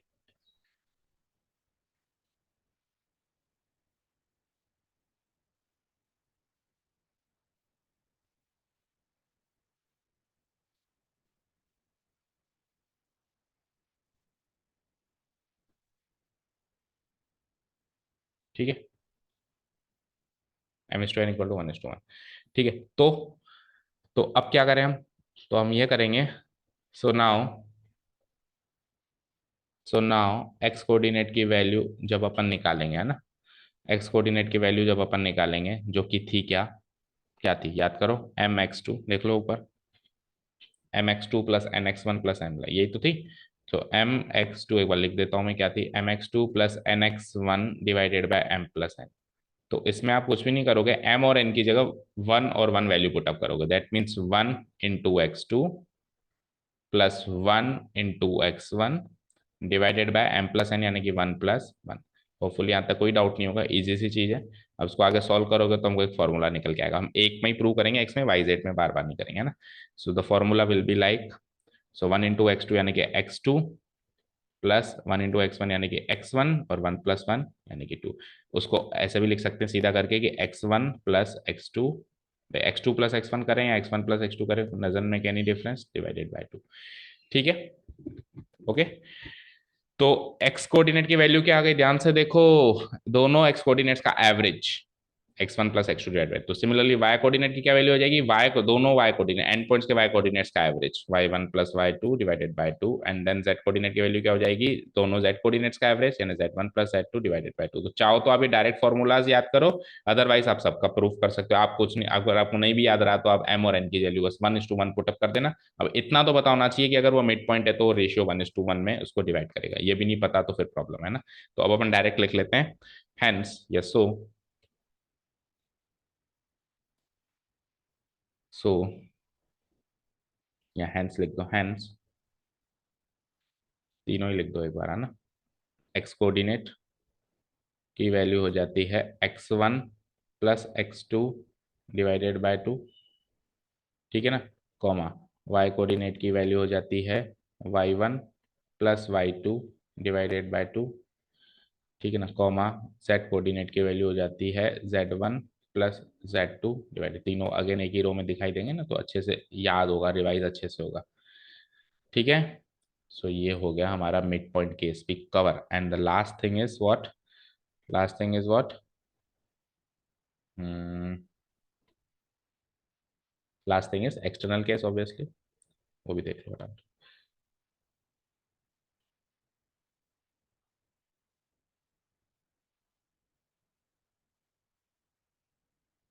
y1 है,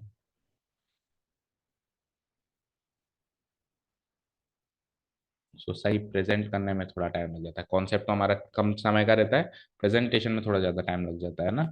तो होपफुली जो नेक्स्ट क्लास के स्टूडेंट्स आएंगे नेक्स्ट सेशन में, उनका ये टाइम थोड़ा सा सेव होगा।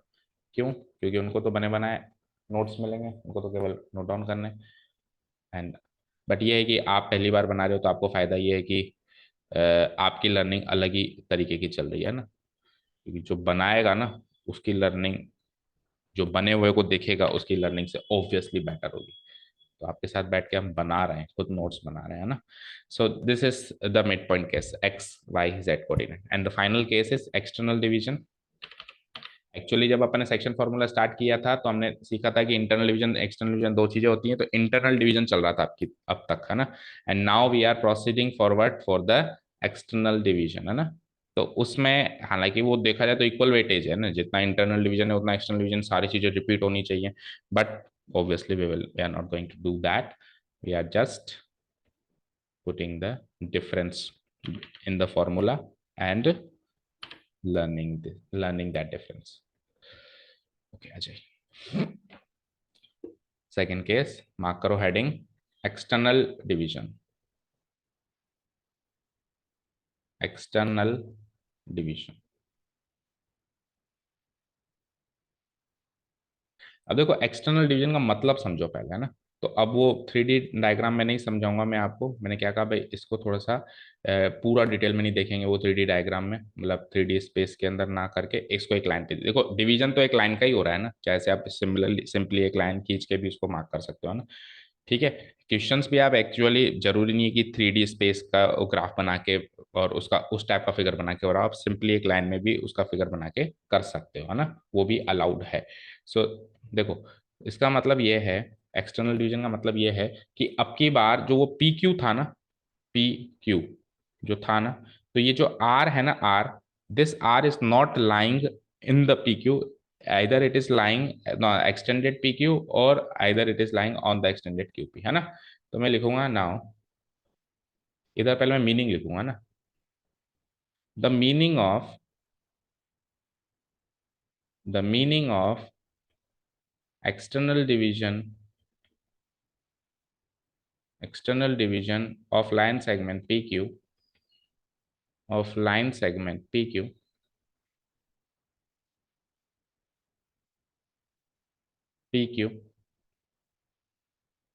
is that what is the meaning is that by the point R, by the point R, PQ का डिवीजन R से अगर एक्सटर्नली हो रहा है, एक्सटर्नली उसका डिवीजन हो रहा है by the point R PQ का, तो इसका मीनिंग है is that, is that point R, अच्छा ऑब्वियसली पी क्यू आर अभी भी कोलिनियर है ना, तभी तो वो डिवीजन होगा, अगर कोलिनियर ही ना हो तो फिर डिवीजन ही नहीं है ना, वो तो बिल्कुल बात ही अलग होगी फिर, है ना। Is that point R does not lie does not lie point r does not lie on pq internally pq पे वो लाई नहीं कर रहा है, बट फिर लाई कहाँ कर रहा है, लाइज ऑन या तो इधर pq एक्सटेंडेड, नीचे लिखता हूं, या तो pq एक्सटेंडेड पे लाई कर रहा है, इधर pq एक्सटेंडेड,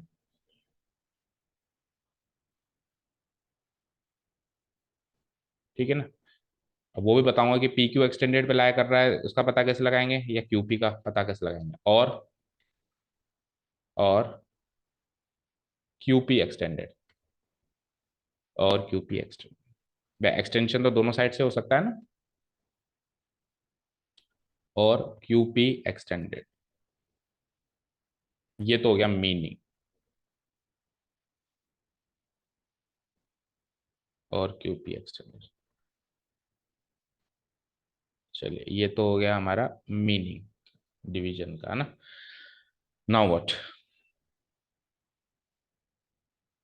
ठीक है ना। तो एक इसको पहले पिक्चोरियल रिप्रेजेंट कर देते हैं, है ना। तो एक केस, अच्छा फॉर्मूला दोनों के लिए सेम रहेगा ना, फॉर्मूला दोनों के लिए सेम रहेगा। तो let's say this is P Q, this is P Q, P Q,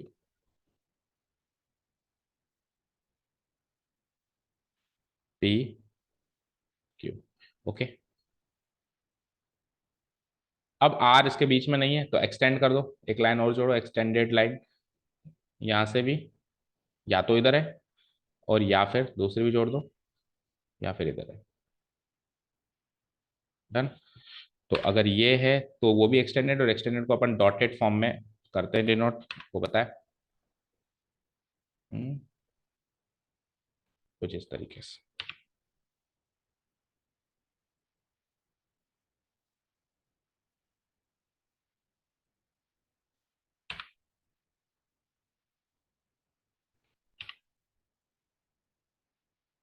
like this, ठीक है ना। तो या तो ऐसे डिनोट कराते हैं या ऐसे, तो थोड़ा तीनों का वेट बढ़ा देते हैं ताकि थोड़ा दिखाई दे, अभी दिखाई नहीं दे रही है,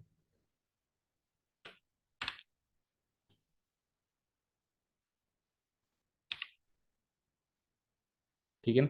इधर से या इधर से, तो आर या तो इधर की साइड, है ना, और या फिर इधर की साइड,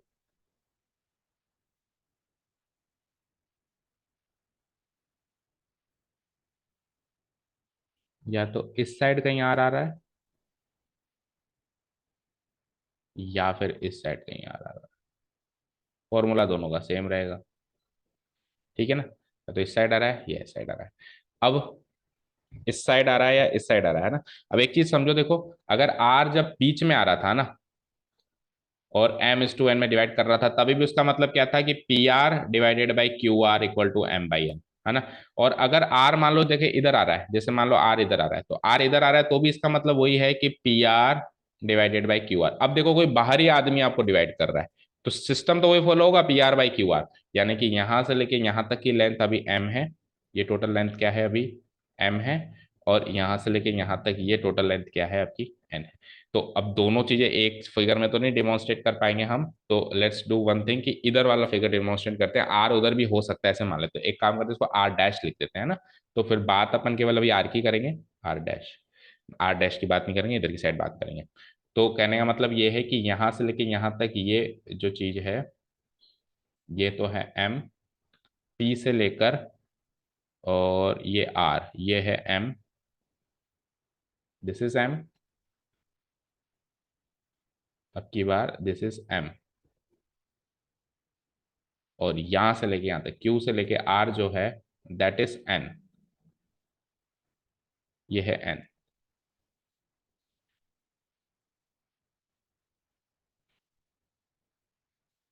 दिस इज एन, ठीक है। यहां से लेके यहां तक ये एन है, और ये थोड़ा ऊपर कर लो,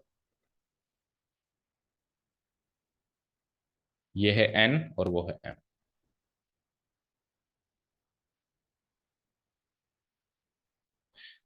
ठीक है, मतलब कुल मिला के ये वाला पोर्शन छुपा दो आप, है ना, यहाँ से लेके यहाँ तक ये है एम पूरा, वही same P R by Q R equal to है ना।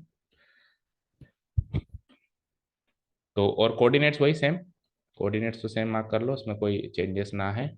पी के वही x1 y1 z1, x1 comma y1 comma z1।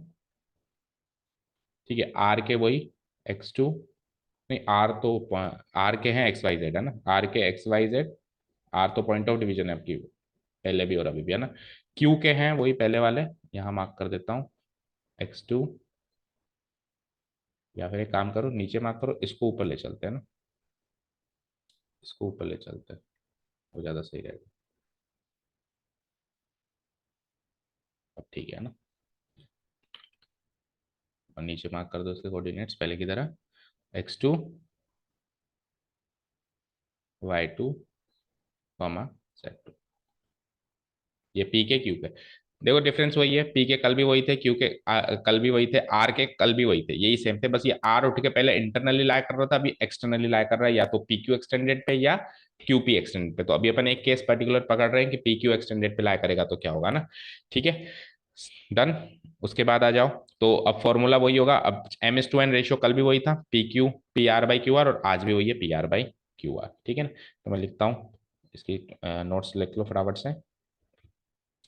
Hair, here point R, point R जिसके कोऑर्डिनेट्स हैं वही एक्स वाई जेड पहले की तरह, divides, divides P, P Q divides the line segment, divides the line segment P Q, line segment P Q with end points, with end points p and q, with end points p जिसके coordinates हैं x1 y1 z1, and q जिसके coordinates हैं वही x2 y2 z2, externally in the ratio, पिछली बार अपन ने लिखा था external. अच्छा one more thing I forgot to say, अगर कुछ ना का एक्सटर्नली इंटरनली तो बाय डिफॉल्ट इंटरनली होगा, बाय डिफॉल्ट, है ना, एक्सटर्नली के लिए स्पेशली उसको कहना पड़ेगा, अगर नहीं कह रहा है तो फिर बाय डिफॉल्ट इंटरनली है ना, externally in the ratio m/n, show m/n। ठीक है, that is, that is ratio of division, that is वही पॉइंट ऑफ डिवीजन, तो वही that is point of division जैसे पहले लिखा था अपन ने, that is the point of division is, वही कॉपी पेस्ट करना है, that is the point of division of division is, वही सेम पहले की तरह p, oh sorry R not p, are जिसके कोऑर्डिनेट्स हैं x comma y comma z, and the ratio of division, and the ratio of division,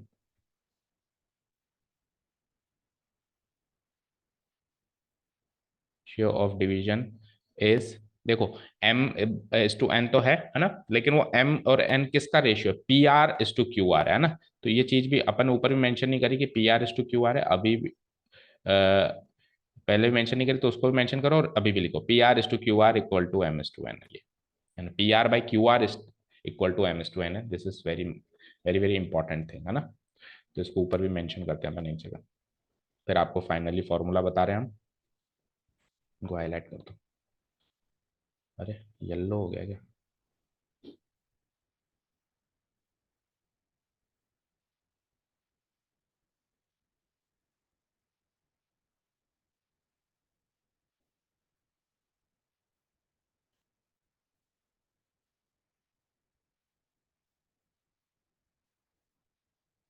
ठीक है, ऊपर P R is to Q R नहीं लिखा था इंटरनल डिवीजन में, I will insist you कि आप ऊपर भी लिख लो, है ना, यहाँ पे आपने लिखा था, क्योंकि P R by Q R होगा, ये चीज फिक्स कर लो तो आपको फॉर्मूला चेंजेस करने या इधर से उधर आने में दिक्कत नहीं आएगी, आपको याद रहेगा कि कुछ भी हो जाए P R by Q R ही रहेगा, ये एम एस टू एन भी P R by Q R है, और वो एक्सटर्नल डिवीजन में भी वो P R is to Q R ही है, P R, sorry P R, is to equal to MS2।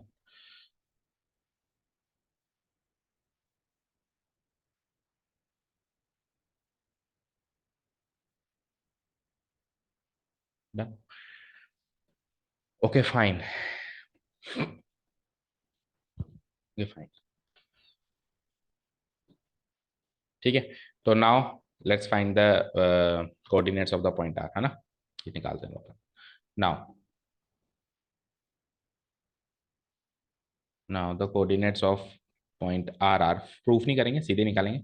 Now the coordinates of point, the coordinates of point of division R of external point of division है ये, है ना, specifically mention करना पड़ेगा external के case में, नहीं mention करोगे तो बाय डिफॉल्ट वो इंटरनल मान लिया जाता है। Coordinates of external point of division point R, R point R, R point of division point R, तो नाम है पॉइंट का, और अब आर, ये कोऑर्डिनेट्स अब अपन बता रहे हैं, है ना, बताओ। बताओ भाई बताओ। So X coordinate same to same उसको कॉपी पेस्ट करूंगा, क्योंकि फॉर्मूला में इतना सा माइनर सा चेंज है कि अगर मैं कॉपी पेस्ट करूंगा तो आपको ढंग से याद हो जाएगा ना, अच्छे से मजा आ जाएगा आपको, कहोगे सर मजा ही आ गया। सेकेंड,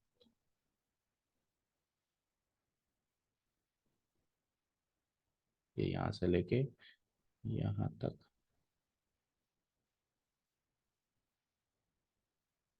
ये यहाँ से लेकर यहाँ तक। ठीक है ओके। हाँ आ जाओ, कॉपी पेस्ट कर रहे थे ना अपन, नहीं ये तो मिड पॉइंट केस है, ये वाला करो उसको कॉपी पेस्ट, देखो सेम टू सेम फॉर्मूला है। अब मैं चेंजेस बताने वाला हूँ, एक बार कॉपी पेस्ट करके नीचे ले चलते हैं।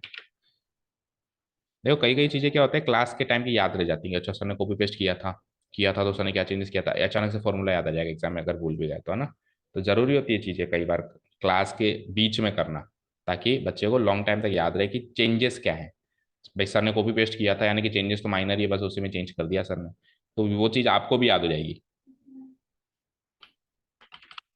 Now look at the change, you will be surprise to see there is a very very very minor change, है ना। चेंज ये है कि जहां जहां प्लस दिखाई दे रहा है वहां वहां माइनस कर दो, बस that's it. Plus plus plus plus plus plus, so what will do, minus minus minus minus minus minus minus minus. और आप चाहो तो सिमिलर सेम टू सेम उसी फॉर्म में उसको प्रूव कर सकते हो, वही परपेंडिकुलर बना के सेम टू सेम वही ट्राइंगल सिमिलैरिटी से ये चीज भी प्रूव हो जाएगी, if you want to really practice it, है ना।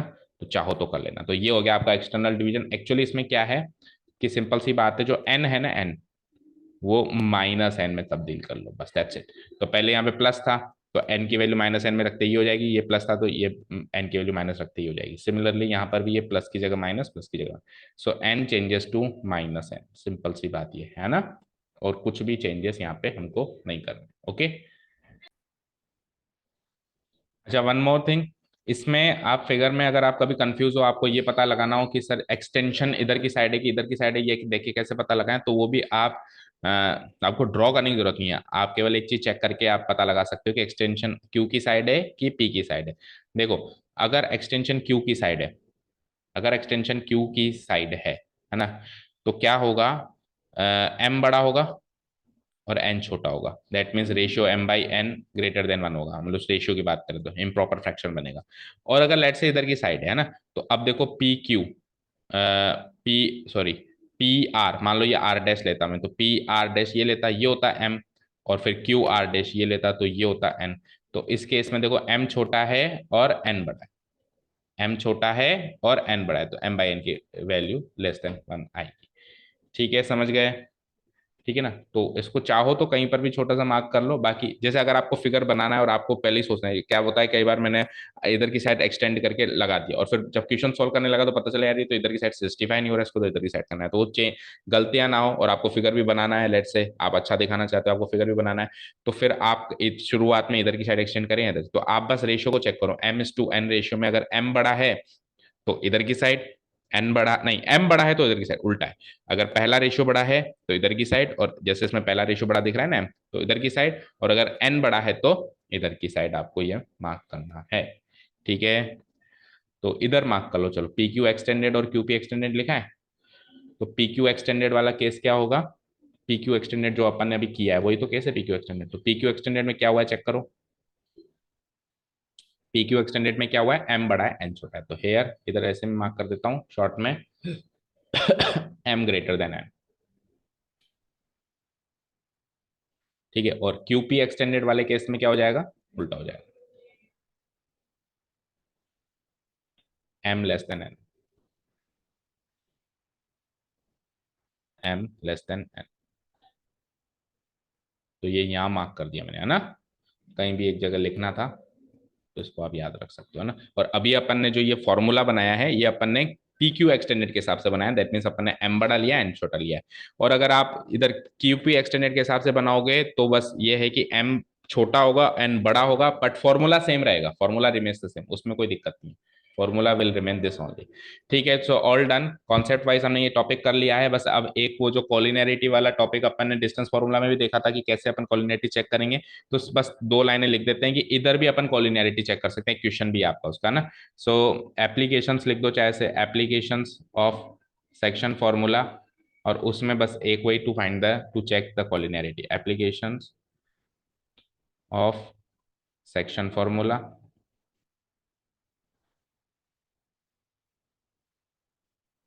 एप्लीकेशंस ऑफ सेक्शन फॉर्मूला, और वही एक चीज टू, जो पहले लिखी थी, to check the collinearity, to check the collinearity of 3 points,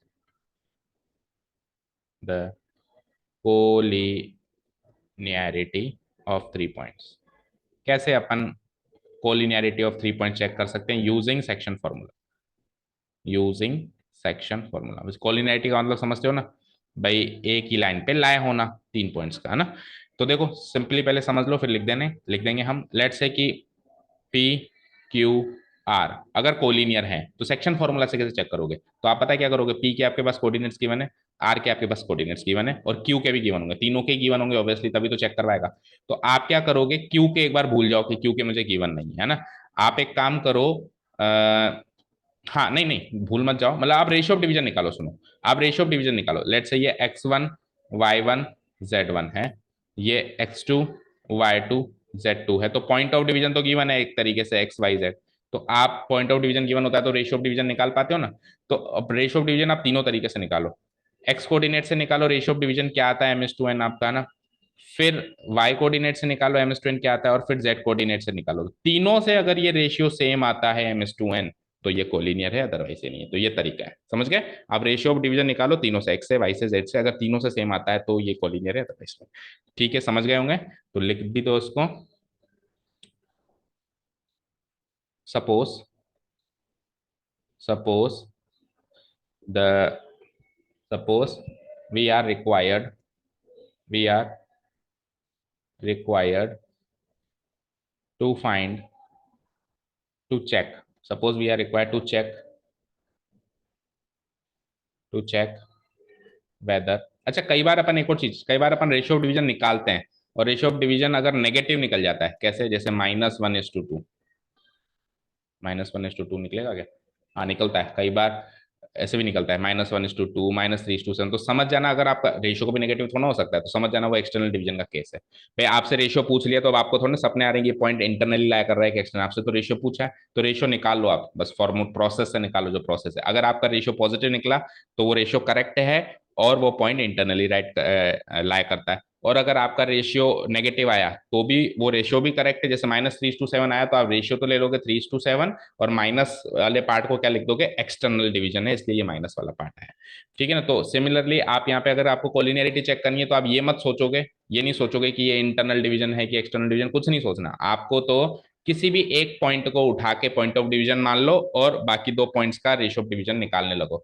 निकलेगा तो, अगर वो कोलिनियर होंगे तो तीनों का ही नेगेटिव निकलेगा अगर एक्सटर्नल डिवीजन होगा, और नहीं निकलेगा अगर इंटरनल डिवीजन होगा और कोलिनियर होंगे तो तीनों का ही पॉजिटिव निकलेगा। Suppose we are required to check whether the three given points, whether the three given points, given points p q r ले लो या ए बी सी ले लो, चलो ए जिसके coordinates x1 y1 z1, x1 y1 z1, B जिसके coordinates x2 y2 z2, x2 y2 z2, and C जिसके coordinates x3 y3 z3, x3 y3 z3, are collinear or not, अपने को ये check करना है आर कोलिनियर और नॉट,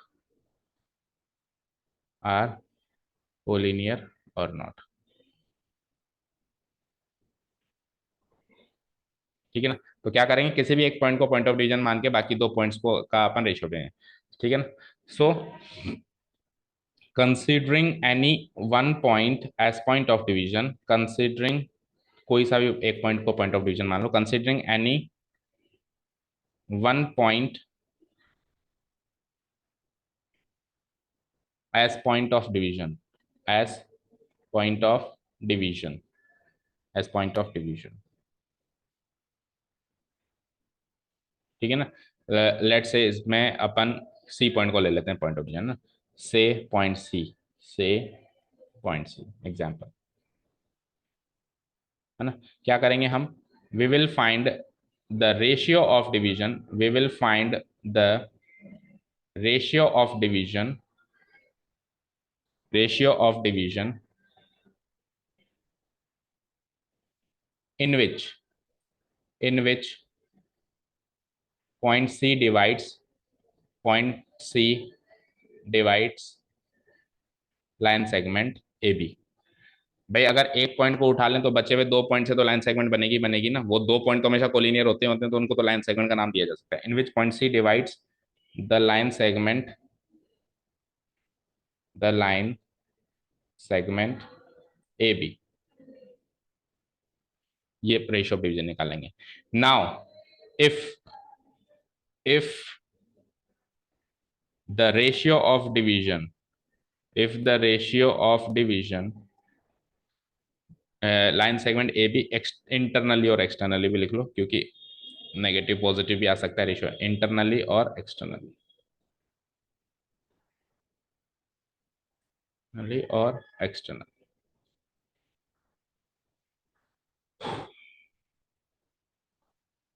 कोशिश बहुत करते हैं हम कि टॉपिक को जल्दी करें, बट डिटेल में इतना घुस जाते हैं कि टाइम लग ही जाता है ना। Internal, if the ratio of division, ठीक है ना, using each coordinate, using each coordinate, using each coordinate, कौन से each coordinate, x Y Z coordinate, that is x coordinate comma y coordinate and Z coordinate, and Z coordinate comes out to be the same, अगर वो same आता है तो comes out to be same, अगर ratio of division same आता है। ठीक है ना। Comma we can conclude, we can conclude that, we can conclude that, we can conclude that the points A, B, and C are collinear. Points A, B, and C are collinear. A, B, and C are collinear. अगर ratio of division तीनों coordinate से same आता है, x coordinate Y coordinate are collinear, and vice versa, and vice versa का मतलब है अगर same नहीं आता है किसी भी एक का अलग आता है, जैसे एक्स कोऑर्डिनेट वाई कोऑर्डिनेट का सेम आ गया, मान लो जेड कोऑर्डिनेट का अलग आ गया, या एक्स कोऑर्डिनेट जेड कोऑर्डिनेट का सेम आ गया वाई कोऑर्डिनेट, या तीनों का अलग आ गया, किसी भी एक का अलग आता है तो फिर वो कोलिनियर नहीं कहलाएंगे, आपको तीनों में सेम रेशियो लाना पड़ेगा, ठीक है ना, and vice versa. So that's it. ये एक एप्लीकेशन है कोलिनियरिटी चेक करने का यूजिंग सेक्शन फॉर्मूला, और ये कि ये ऐसे कैसे तरीके से आप 2D में भी चेक कर सकते हो ना। रेशियो ऑफ डिवीजन निकालो, तीनों पॉइंट्स आपके पास अवेलेबल है, रेशियो ऑफ डिवीजन निकालो, अगर सेम आता है तो वो कोलिनियर है ratio of division, otherwise same नहीं। आप जैसे M/N निकालोगे ना, तो M/N तीनों में सेम आना चाहिए, एक्स कोऑर्डिनेट से भी, वाई कोऑर्डिनेट से भी, और जेड कोऑर्डिनेट, ठीक है, दैट्स इट। और बाकी कुछ एप्लीकेशंस और हैं, जैसे कि हमने डिस्टेंस फार्मूला में भी देखा था, और भी एप्लीकेशंस थी, तो सेम टू सेम अभी इसमें भी और भी एप्लीकेशंस हो सकते हैं, but we will not consider write those applications in the notes, फिर अब जब वो क्वेश्चंस आएंगे तब अपन क्वेश्चंस में इसको करेंगे। So in the next video we will start exercise number 12.3 and obviously we are going to cover it in one short video. 5 ही क्वेश्चन हैं सारे, उसमें कॉन्सेप्ट्स भी हैं, सारे एप्लीकेशंस भी हैं सेक्शन फार्मूला के। So please revise the video thoroughly, अच्छे से फॉर्मूला याद भी करो, डिराइव भी करो अपने आप से, ताकि लॉन्ग समय तक आपको, लंबे समय तक याद रहे। डिराइव भी करो और लर्निंग टेक्निक भी देखो, एक्सटर्नल इंटरनल का डिफरेंस भी देखो, कुछ एक प्रूफ्स हम अभी क्लास में छोड़ देते हैं, उसको अपने आप करके देखो। जैसे जेड कोऑर्डिनेट के लिए हमने करके देखा था, तो एक्स और वाई कोऑर्डिनेट का प्रूफ करके देखो, या इंटरनल डिवीजन के लिए करके देखा था, तो एक्सटर्नल डिवीजन का प्रूफ करके देखो। तो कुछ प्रूफ सारे नहीं कर पाते हैं, तो आप अपने आप करके देखो, उससे आपकी लर्निंग और भी स्ट्रांग होगी, ठीक है। Anyways, so we will start exercise 12.3 in the next video, and this is it for this video. Thank you so much for listening to us. Have a nice day. Keep learning.